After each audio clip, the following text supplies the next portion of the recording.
Turkiy xalqlar turkiy tilda so'zlashuvchi etnik xalqlar guruhi. Bu elatlar guruhi eng qadimiy guruhlardan. Uning tasnifi esa eng murakkab va hanuzgacha tarixchilarda ziddiyatli fikrlar uyg'otadi.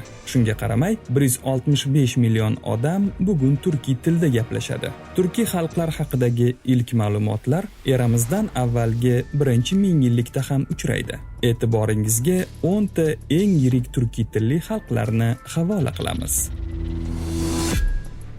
Eng ko'p sonli turkiy xalq bu Oltoy tillar oilasi turkiy tillar guruhiga mansub turk tilida so'zlashuvchi turklar. Turkiyaning asosiy va tub aholisi. Kiprda soni bo'yicha ikkinchi elat. Umumiy soni 65 milliondan 80 milliongacha. An'anaviy din sunniy islom. Sufiylik tariqati keng tarqalgan. Turklarning 15%da O'rta Osiyo saljuqiylar geni mavjud. Qolgan qismi arab, arman, bulg'or, kurd, cherkes, yahudiy, gruzin, grek va mahalliy Anadolu aholisining avlodlaridir.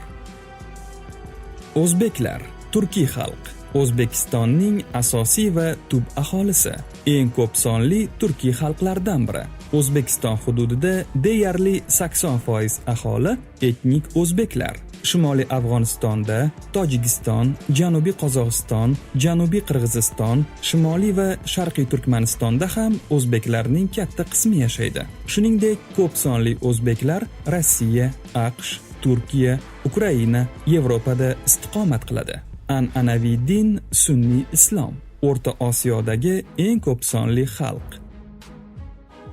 Ozarlar Ozarbayjonning asosiy elati va shimoli-g'arbiy Eron hududlarida yashovchi turkiy xalq. Ozarbayjon va Erondan tashqari an'anaviy Rossiya, Gruziya, Turkiya tuproqlarida ham yashaydi. Yevropoid irqi Kaspiy turiga mansub. Ozar tilida so'zlashadi. Asosiy qatlam islomning Shiya Jafariylar mazhabiga e'tiqod qiladi. Ozarlarning Sharqiy Zakavkaziya va shimoli-g'arbiy Eronda shakllanishi uzoq asrlik jarayonlarni o'z ichiga oladi. Yakuni 14-asrga to'g'ri keladi. Dunyo bo'ylab 30-35 million ozarlar istiqomat qiladi.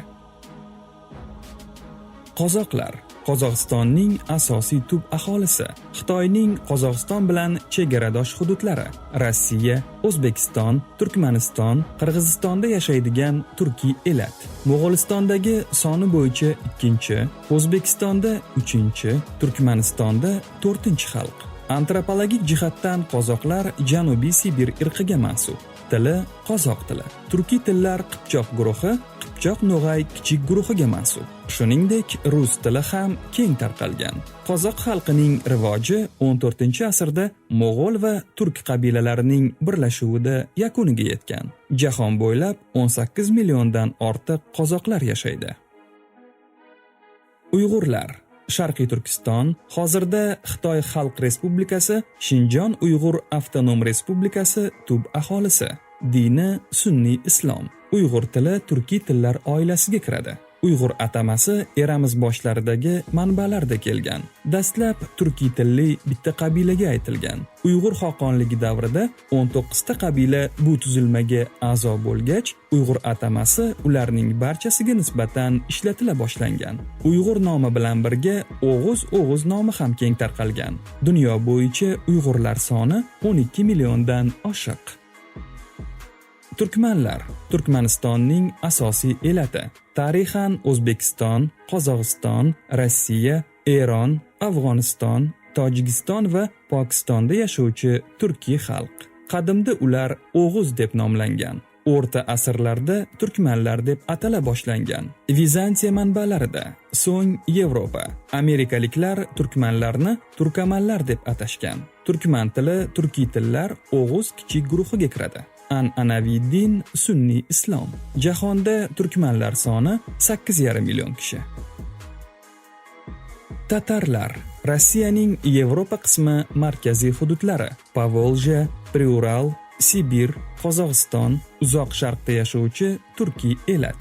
Rossiya hududida soni bo'yicha ruslardan keyingi xalq. Asosiy hududiy guruhlar Volga-Ural, Astraxan va Sibir tatarlarga bo'linadi. Tatar tili Oltoy tillar oilasi turkiy guruhi Qipchoq kichik guruhiga mansub. Ikki dialekt Mishar va Qozon dialektlariga bo'linadi. Asosiy qismi sunniy musulmonlar, pravoslav, nasroniy va ateistlar ham bor. Dunyo bo'ylab 8 milliondan ortiq tatarlar yashaydi. Qirg'izlar, turkiy xalq. Qirg'iziston Respublikasining asosiy va tub aholisi. Tili turkiy tillar oilasi Qirg'iz Qipchoq guruhiga kiruvchi qirg'iz tili. An'anaviy din islom, sunniylik mazhabi Hanafiya. Antropologik jihatdan qirg'izlar mongoloid va yevropoid irqlari orasidagi Janubiy Sibir irqiga mansub. Qirg'iz diasporasi O'zbekiston, Xitoy, Tojikiston, Rossiya, Qozog'iston, Turkiya, Afg'onistonda yashaydi. Jahon bo'ylab qirg'izlar soni 7 milliondan ortiq. Boshqirdlar, turkiy xalq. Boshqirdiston va shu nomdagi tarixiy viloyat tub aholisi. Dunyo bo'ylab soni 1.700.000 kishi. 2010-yil Rossiya bo'ylab o'tkazilgan aholini ro'yxatga olish statistikasiga ko'ra, Rossiyada 1.580.000 boshqirt yashaydi. Shundan 1.170.000 Boshqirdiston Respublikasida. Davlat tili boshqirt tili. Shuningdek, rus, tatar tillari ham keng tarqalgan. An'anaviy din sunniy mazhabdagi islom. Chuvashlar, Chuvashiya Respublikasi tub aholisi. Aholi soni 1,5 million atrofida. Ulardan 1.430.000tasi Rossiyada yashaydi. Chuvashiyada Rossiyada yashovchi chuvashlarning taxminan yarmi yashaydi. Qolgan qismi Rossiyaning deyarli barcha hududlarida va oz qismi xorijda yashaydi. Tili chuvash tili. Turkiy tillar bulg'or guruhining yagona tirik namunasi. Ikkita O va U dialektlariga bo'linadi.